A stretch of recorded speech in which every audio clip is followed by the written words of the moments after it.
are in Ledap in Stockholm, and we've got a video lesson this morning that we're going to be working with G, and we're changing her grip into a more continental grip for her bandeja and vibora so she can actually create more spin on that ball. So check it out. Okay, so G, we're on court today doing some training, which is great. We're going to focus on the overheads, like we mentioned before. What are you struggling with your overheads in general? My top spin smash. I have a good bandeja, I think, and the vibora doesn't exist on the forehand side. And my top spin smash, I don't. Is it accuracy? Consistency? Accuracy, yeah, it's everything, like the timing, I don't have the non-power, and therefore confidence is low with it. Yeah. Okay, let's have a look at them, and then we're going to do some exercises to work on it, and hopefully we can have an attacking smash by the end of the session.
So having seen those overheads, what we're looking at is that from your continental grip here, when you're taking the racket back, you're actually moving your hand out of position, out of the continental grip to a more forehand tennis style grip to hit the overhead, and then without realizing it, you're putting your left hand back on the racket and adjusting back into continental. And this is more common than you think. A lot of players do this where they move back into this position here, they hit, and sometimes they don't use the left hand and they go back. And so when, a coach says, but you weren't in continental, they go, yeah, I was, see, So the reason that we use continental for this is because if I'm in my continental grip, and I'm going to use the example of the ball, it's very easy for me to come around the side of the ball. Like if I look at the ball as a clock face, I can come round at 3 o'clock here, for example. Yeah.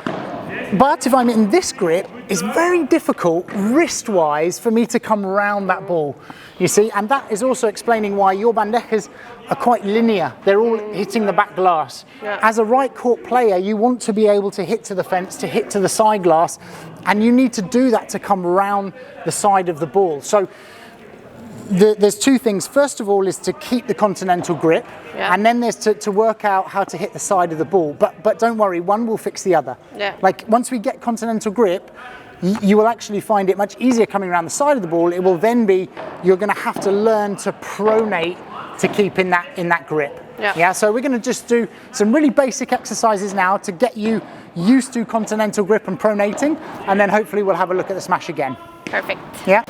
So the first exercise that we're going to do is we're going to make sure we're in the continental grip or chopping, shaking hands grip. We're going to come up to the glass like this, and we're just going to throw the ball and trap the ball on the glass with this continental grip. Okay, and what this is doing is this is getting you used to pronating with the wrist, because otherwise you would do it like this. And that's currently the grip for your overhead, and the bandeja is looking like this. But we want it to be continental and to pronate, and then you can when you can control the wrist, you can control the racket face as well. It's going to feel really weird at first with the contact. Okay, he's in the throat. That's okay. Good.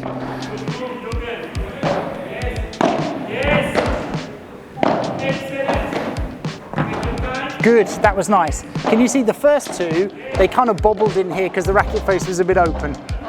But that, and that's exactly what we're practicing. We're practicing kind of pronating that hand so that we can actually get a flat contact.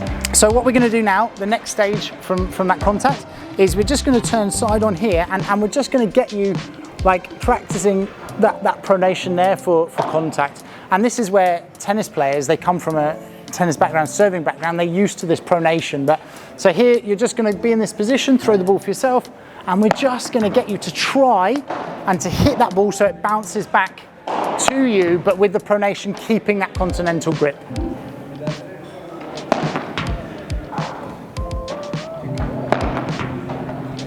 Now let's not put your left hand is not allowed to touch your racket. Okay, and let's have a look. Let's see where it is after. Good. Yeah, you kept continental. This will feel really weird. It's okay. Yeah. Don't touch it. Yeah. Yeah, because I see what happens. Even if you do this, you let the things off slightly, and it's back. Yeah.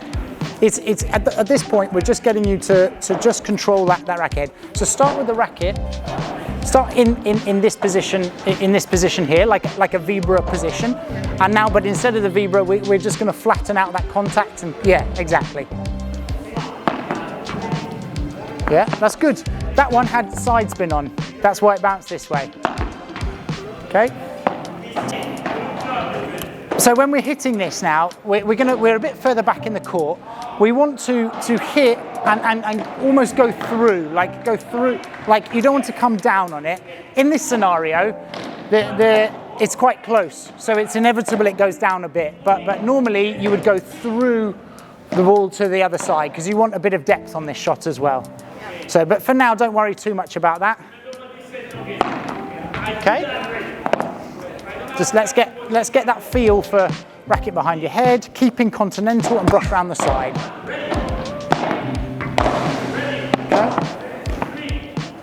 Behind head. Good. Good. That was a great one. See how much that's spinning around here? Yeah? So now I'm just going to feed from here, nice and close. And we want the objective of hitting the side glass. Okay, so what we're going to do is I'm going to feed that ball up and you're going to hit, and we want to see really like coming round the side of the ball to create that spin. I know, and if we think about before, all of them were like this. Yeah, so now we're just giving you an extra weapon, which is really like to create side spin. No changing that grip, keep that really strict on the continental. Let brush round, good, 3 o'clock. Yes, that one. Good, nice. Yes, can you feel the difference there? And even the result, you were getting that there. So what was the one thing, or what were you thinking about to help you with that ball contact? 3 o'clock.